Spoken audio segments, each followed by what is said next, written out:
What if the difference between the life you have and the life you want isn't talent, or luck, or money, but something so small you've walked past it 1,000 times without noticing? Right now, someone with your exact same job, your exact same income, and your exact same problems is living a completely different life.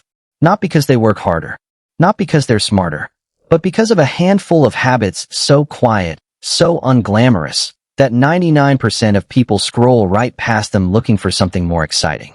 So what are they? Why do they work? And why does almost nobody actually use them, even after hearing about them? Let's start with a strange fact.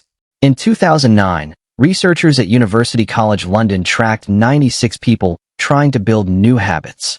Everyone assumed it would take 21 days. That number's been repeated so often it feels like law. But the study found something different. The real average was 66 days. And for some habits, it stretched past 250. Here's why that matters. Most people quit around day 10, right when the discomfort peaks, right before the brain starts making the behavior automatic.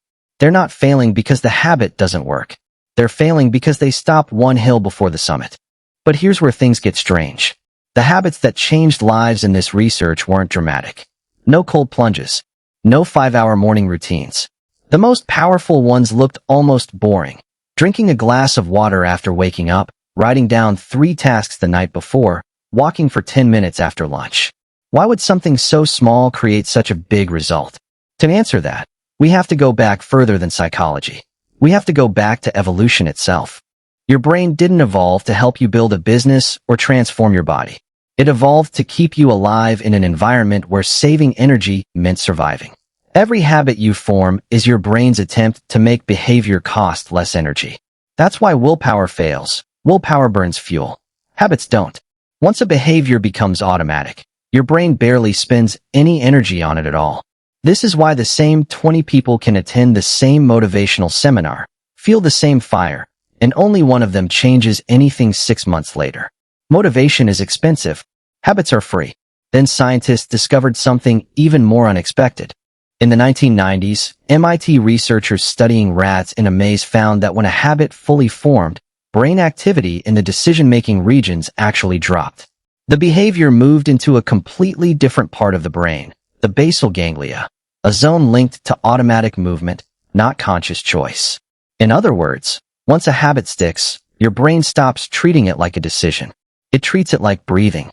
That's the real secret hiding behind the question, why don't people change? It's not that change is hard. It's that most people are trying to use willpower on something that was only ever meant to run on automation. So why does 99% of the population still miss this?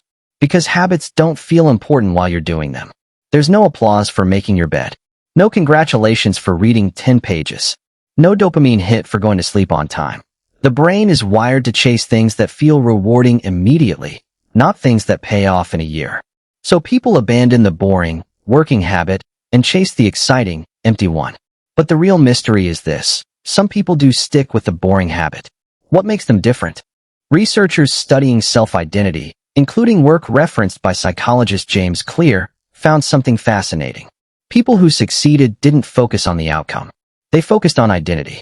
Instead of saying, I want to read more, they said, I am someone who reads. Instead of, I want to exercise, they said, I am someone who moves every day. The habit wasn't a task on a list. It became evidence of who they believed they were. That single shift changes everything. Because now skipping the habit doesn't just cost you a day. It threatens your identity. And the brain protects identity harder than it protects any goal. That's when everything changes for the people who actually transform their lives. They stop chasing motivation. They stop waiting to feel ready. They build ridiculously small actions. 1 page, 1 push-up, 1 made bed. Because the size of the habit isn't what matters. The consistency is what rewires the brain. Think about what that means. The version of you that you dream about isn't hiding behind some massive transformation. It's hiding behind a decision so small you'd almost feel embarrassed to admit that's all it takes. And maybe that's exactly why 99% of people ignore it. We want change to feel big, because big feels meaningful. But biology doesn't care what feels meaningful. It only responds to what gets repeated. So here's the real question you should be asking yourself right now. Not, what's the perfect plan? Not, what habit will change my life? But this, What is one action, so small it feels almost silly, that you could repeat today, tomorrow, and the day after, without needing motivation at all? Because somewhere out there, someone just like you is about to start that tiny action tonight. And in a year, they won't recognize their old life. Not because they found a secret, but because they finally stopped waiting for one. The habits that change lives were never hidden. They were just too quiet for a world addicted to noise.